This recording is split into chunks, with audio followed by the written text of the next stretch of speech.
Hello everyone, Barb here from barbaderholt.closetomyheart.com.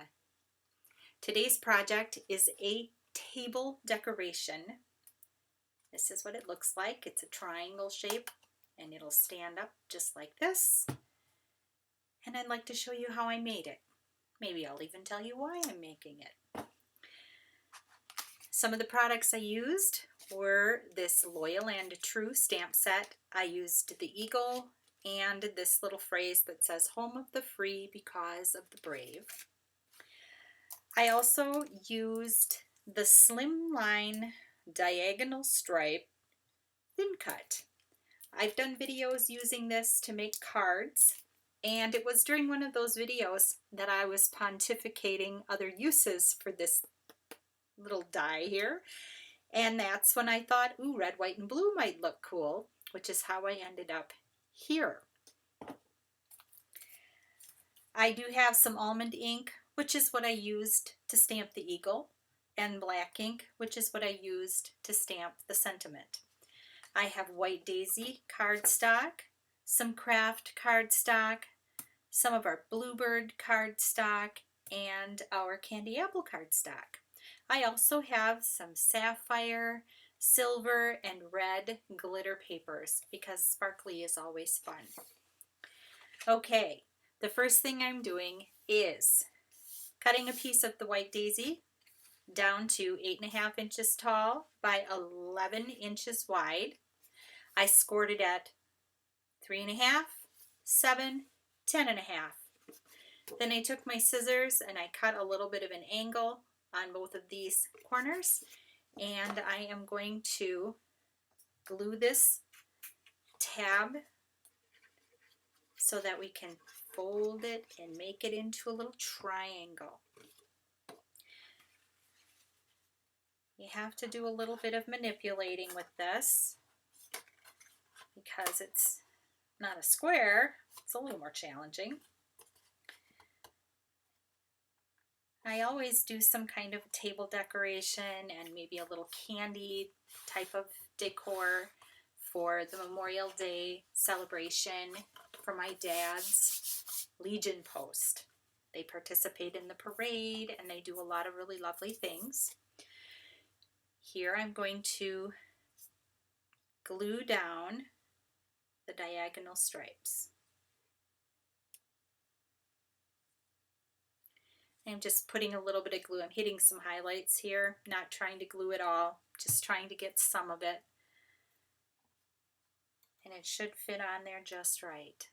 And it does. And then over the top of it, I'm putting the other one. So I've got a red and a blue, and then the white is the base. So anyway, the first couple of years that we came, my dad had asked my boys, his grandsons, if they would be willing to come and march in the parade and hand out flags. They were all in either Cub Scouts or Boy Scouts. All three of them, braggy moment here, all three of them did become Eagle Scouts. But at the time, he asked if they would march in the parade and hand out flags to the people watching the parade. And they did. My boys are always really good about doing that.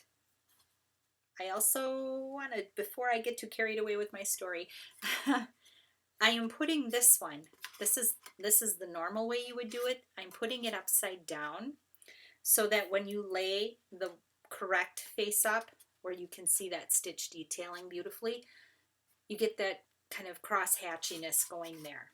So to get that cross hatch, you have to lay the first layer upside down.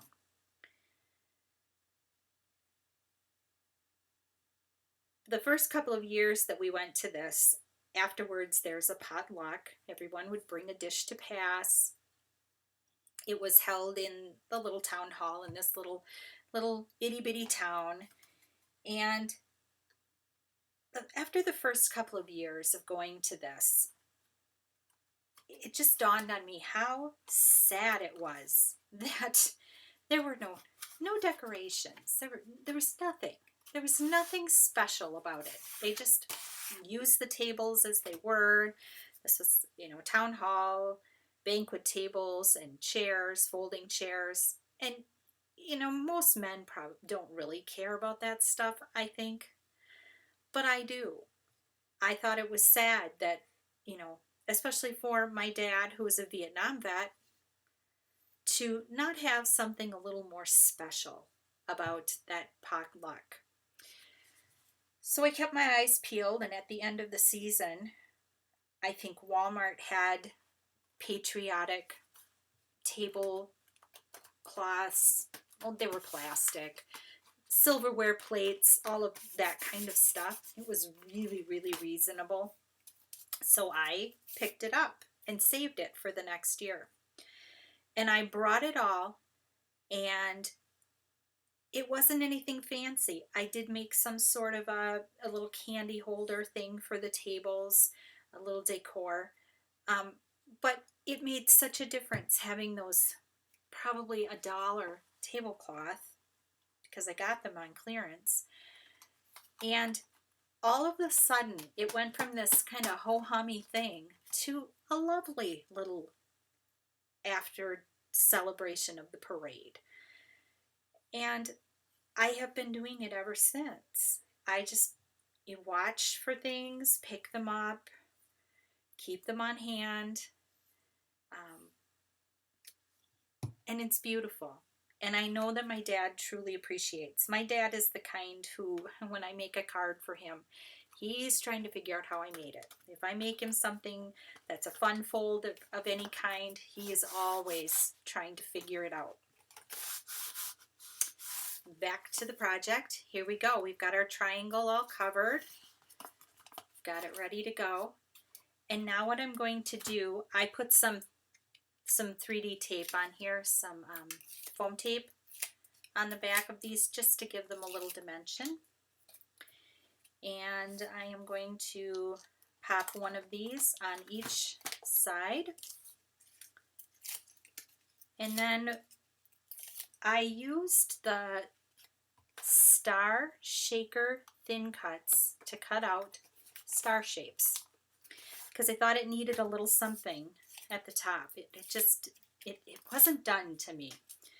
So I'm using what I have on hand, which is stars, and I did happen to have glitter paper, so that worked out well because shimmery glittery is always better as far as I'm concerned. Okay, so we've got that like that. It looks like this. And now I am going to put these stars on.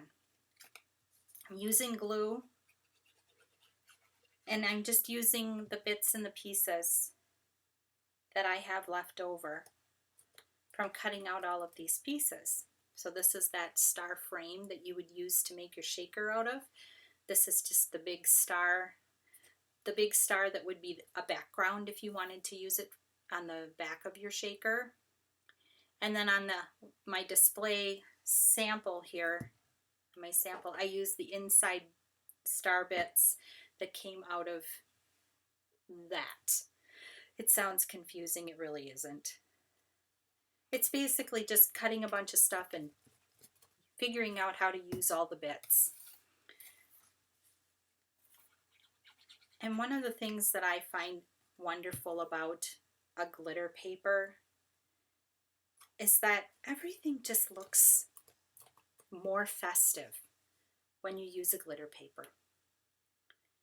And our glitter paper cuts beautifully. I have no problem running it through my, I used my spellbinders for this, and I did use my Sizzix Big Kick, which I have. And for those of you who've been crafting a long time and know anything about the big shot, a Big Kick is old. I got that a long time ago. My husband bought it for me for Christmas one year, and I have logged some serious miles on that bad boy. So here we are. I am just using these shapes and gluing them on just like that. So I've got this going on this one, and you can see it's a little different than this one. I used some different stuff there. The last little thing I'm going to do to these is I have this little star punch. Look at that. Had it for a very long time. And I am going to add some stars to